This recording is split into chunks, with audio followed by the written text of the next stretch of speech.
Ümumiyyətlə, inklüziv təhsil sisteminin tələbi deyil.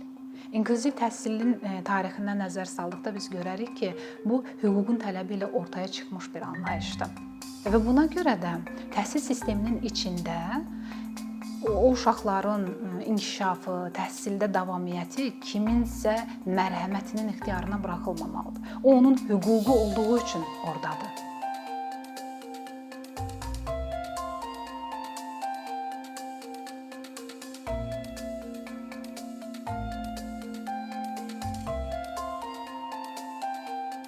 Include latıncadan tərcümədə daxil edirəm mənasını verir. İnklüziv təhsil dedikdə ümumi təhsilin hər kəsə əlçatan olması nəzərdə tutulur. Yəni ümumi təhsil müəssisəsindəki mühitin əlilliyi olan şagirdin ehtiyaclarına uyğunlaşdırılmasıdır. Bu uyğunlaşdırma prosesini iki mərhələyə bölmək olar. İlk mərhələ məktəbin məktəb binasının müəssər olmasıdır.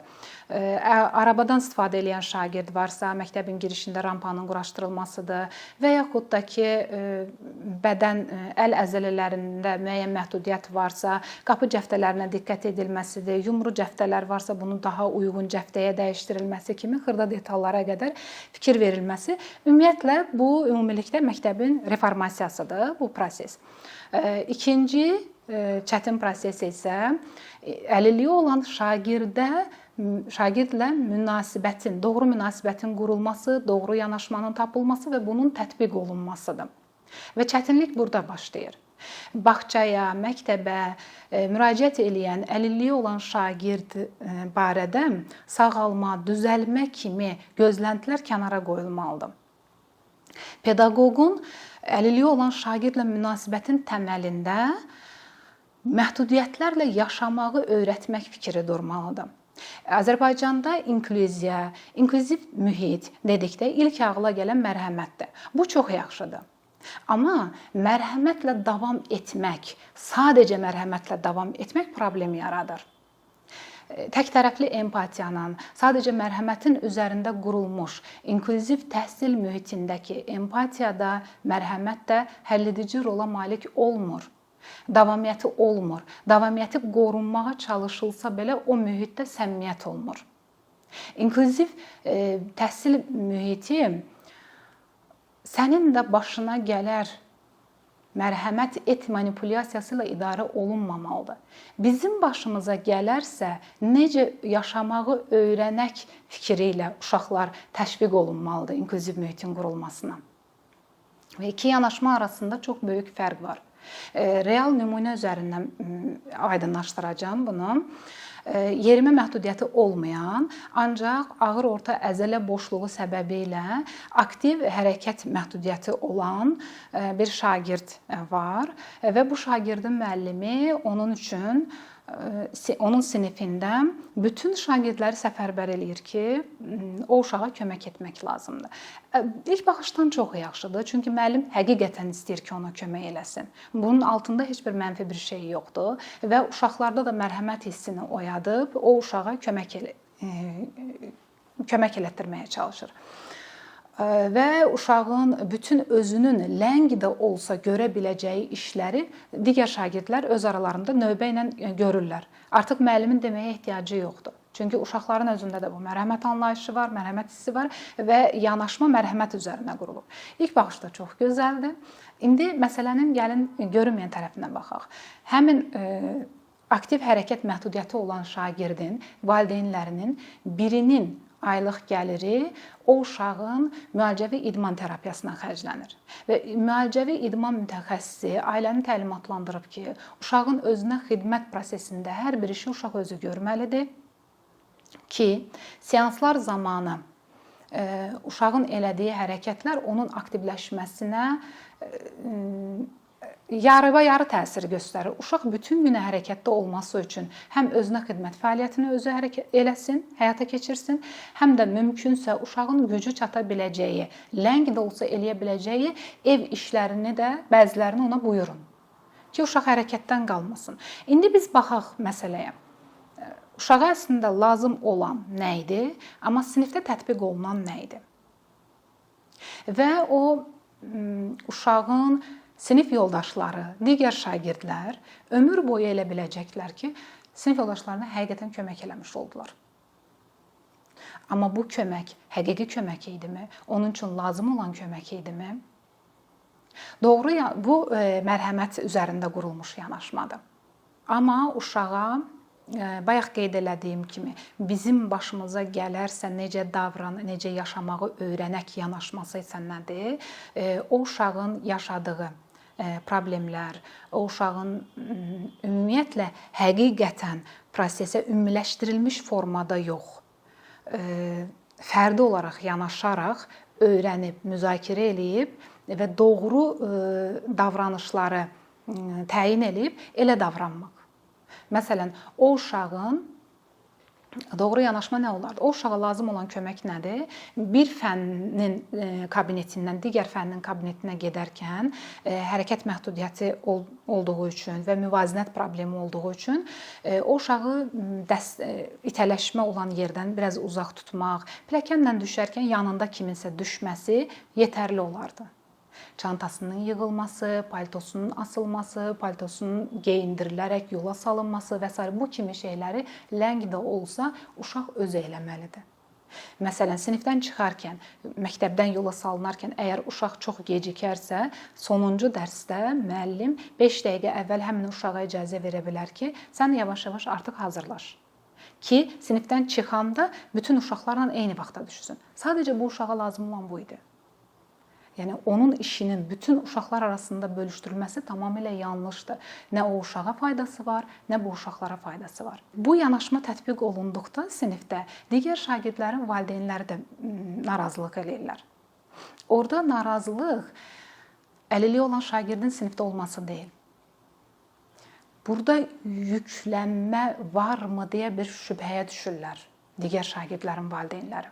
Burada yanaşma dəyişdikdə, nədir yanaşmanın dəyişilməsi? İnklüziv təhsil mühitində faydalılıq iki tərəfli olmalıdır. Baxın, mərhəmət üzərində qurulmuş mühitdə faydalılıq heç bir tərəfli də olmur.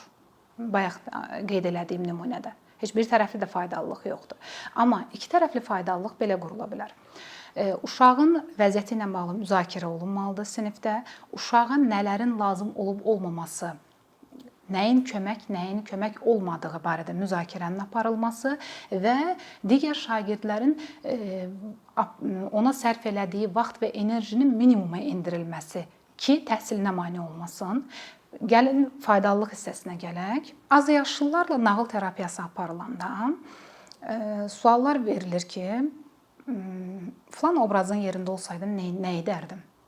Və yaxud da ki, uşaqlarla zəka inkişaf etdirici, analitik təfəkkürü inkişaf etdirici məşğələlərdə müzakirə sualları nə üzərinə qurulur? Bir sərçə olsaydın, həyatını necə yaşayardın? Artıq uşaq sərçənin hansı problemləri yaşadığını düşünür, onu araşdırır, ona sərçənin gözündən baxır, insanların sərçəni vurması və yaxud da ki, böyük quşların, böyük heyvanın sərçəyə hücum çəkməsi, onun özünün təhlükəsizliyini qurması və s. hamısını təsəvvüründə canlandırır və bu uşağın üfüqünü genişləndirir. Hadisəyə baxışını genişləndirir. Bu, həmin üsul İnklüziv təhsil mühitinin qurulmasında istifadə olunsa, o mühitin qurulması xeyli rahatlaşar. Və burada digər şagirdlərin də üfüqünün genişlənməsi ən böyük faydalılıq payıdır. Məktəb sadəcə uşağa akademik təhsil verməməlidir, sadəcə akademik bilik verməməlidir. Bu tərəfdən də inkişafını təmin eləməlidir.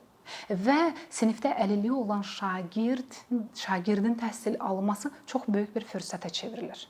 Belə olduqda. Bayaq dediyim o sənin də başına gələr mərhəmət et manipulyasiyası bir yükə çevrilir. O uşağın özü üçün də faydalı olmur. Ancaq başımıza gələrsə necə yaşamağı öyrənək yanaşmasında isə uşağın üfüqü genişlənir.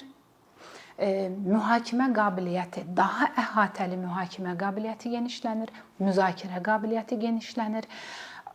Spontan davranışlar genişlənir, spontan qərarlar vermə qabiliyyəti genişlənir. Baxın, nə qədər fayda götürür uşaq buradan. Və gələcəkdə də bu uşaqlar arasında gələcəyin müəllimi var, mühəndisi var, deputatı var və uşaqlıqdan həmin o qabiliyyətlərlə böyüyən uşaq və görərək, təcrübə edərək böyüyən uşaqlar gələcəkdə öz peşələrində rahatlıqla duyarlı davrana biləcəklər. Rahatlıqla doğru qərarları qəbul edə biləcəklər. Müəllimdirsə, sinifində rahatlıqla inklüziv mühitin qurulmasını təmin edə biləcək. Mühəndisdirsə, doğru rampaları quraşdıracaq. Hər bir şeyə fikri, təkcə məktəbin yox, ümumiyyətlə binaların müyəssər olmasına diqqət eləyəcək. Bunu ona kimisə deməsi, nəzəriyyəni oxuması da ehtiyac olmayacaq. Yəni, çünki nəzəriyyələr bugün işə yaramır. Nəzəriyyələr ona görə işə yaramır ki, biz keçmişdə sinif yolda heç birimizin sinif yoldaşımız yoxdur. Çünki onlar gizlədilirdi, diskriminasiya olunurdu, gizlədilirdi. Onların iştiraklılığı buna görə vacibdir ki, biz öz peşəmizdə 50 olan bir insanla rastlaşdıqda necə davranmalı olduğumuzu bilək, uşaqlıqdan bunu təcrübə eləyək. Biz nəyi uşaqlıqda təcrübə eləmişiksə, bugün öz işimizdə heç onu hiss eləmədən tətbiq eləyə bilirik, rahatlıqla tətbiq eləyə bilirik. Müəllim bugün uşağa mərhəmət göstərir, kömək eləmək istəyir, amma necə eləməli olduğunu bilmir. Çünki nəzəriyyə kömək eləmir, uşaqlıq təcrübəsi yoxdur. Mühəndis rampanı quraşdırır, amma bunun faydalılığını ölçə bilmir. Bu nə dərəcədə istifadəyə yararlıdır, bunu ölçə bilmir. Yol mühəndisi olsun, bina inşaat mühəndisi olsun. Və yaxud da ki, digər sahələrdə daha məsul şəxslərin qərar qəbul edən qanunvericilik orqanları həmçinin məsələyə daha dərin baxaraq yanaşılması uşaqlıq təcrübələrində çox önəmli rol var.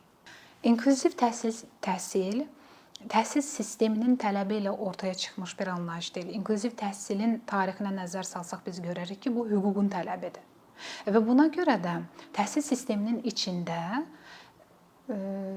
o uşaqların inkişafı, təhsildə davamiyyəti kiminsə mərhəmətinin ixtiyarına buraxılmamalıdır. O, onun hüququ olduğu üçün oradadır.